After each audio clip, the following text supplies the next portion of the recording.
Salah satu yang terpenting adalah melaksanakan solat 5 waktu.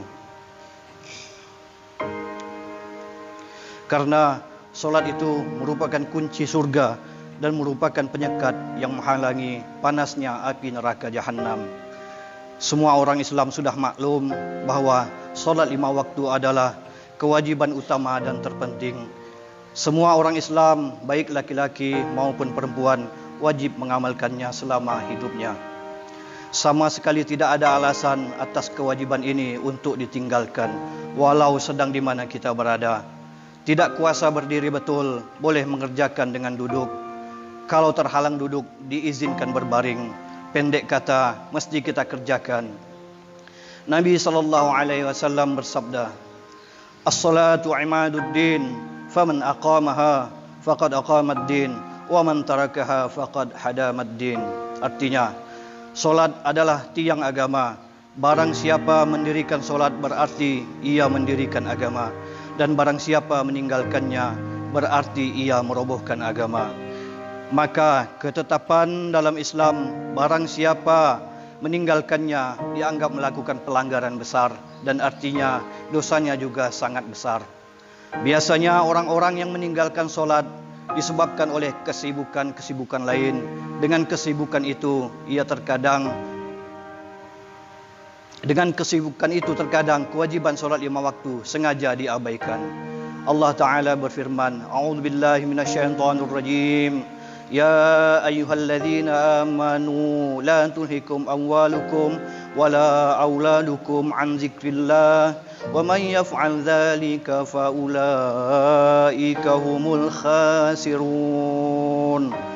Hai orang-orang yang beriman, janganlah harta-hartamu dan anak-anakmu melalaikan kamu dari mengingat Allah. Barang siapa yang membuat demikian, maka mereka itulah orang-orang yang rugi. Sebagian ulama ada yang mengatakan bahawa ancaman bagi orang yang meremehkan solat itu ialah kelak ia akan dijatuhkan ke dalam neraka Jahannam yang sangat panas, sehingga keadaan tersebut digambarkan. Jika seandainya sebuah gunung dimasukkan ke dalamnya, niscaya ia akan hancur karena sangat panasnya. Dan di samping itu, tempat tersebut disiapkan bagi orang-orang yang selalu meremehkan dan melalaikan solat sampai waktunya habis. Kecuali mereka mau bertaubat kepada Allah atas perbuatannya itu, niscaya Allah akan memberikan pengampunan kepadanya.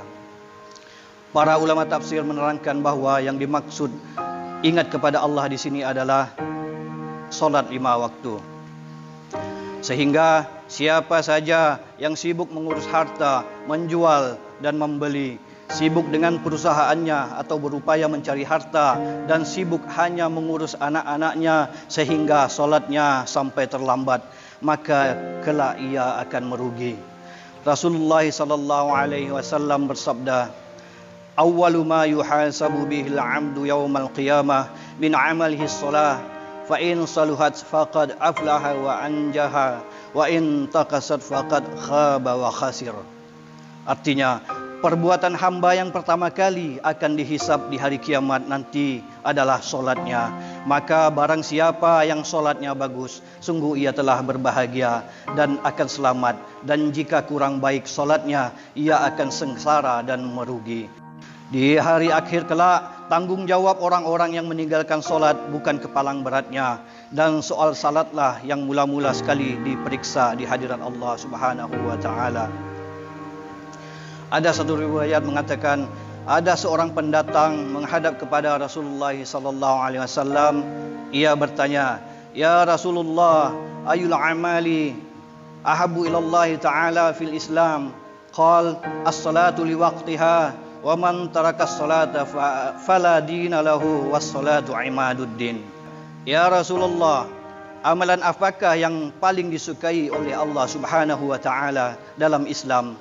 Beliau menjawab, solat tepat pada waktunya. Dan barang siapa yang meninggalkan solat, maka berarti tidak mempunyai agama. Sebab solat itu sebagai tiang agama. Hadis riwayat Baihaqi. Jadi, apabila ada orang mengaku beragama Islam tetapi tidak mau solat, berarti pengakuan itu tidaklah benar. Dan orang yang semacam itu ditetapkan masuk neraka. Sebagaimana tersebut dalam hadis Rasulullah sallallahu alaihi wasallam. Wa idza taraka ar-rajulu faridatan wahidah muta'ammidan kutiba ismu ala babin nar fulanu bin fulan la budda lahu min dukhulin nar. Artinya, manakala seseorang meninggalkan satu solat fardu dengan sengaja, maka namanya ditulis pada pintu neraka. Fulan bin Fulan. Menilik kepada keterangan-keterangan di atas, nyata benar kedosaan orang-orang yang meninggalkan solat. Yang begitu berat ancaman azabnya.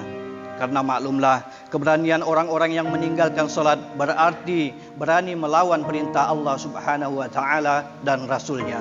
Mengandung arti pula memutuskan hubungan munajat terhadap Allah yang maha mengetahui gerak-gerik di dalam hati hambanya. Meninggalkan solat 5 waktu samalah artinya dengan melanggar undang-undang Allah Subhanahu wa Ta'ala.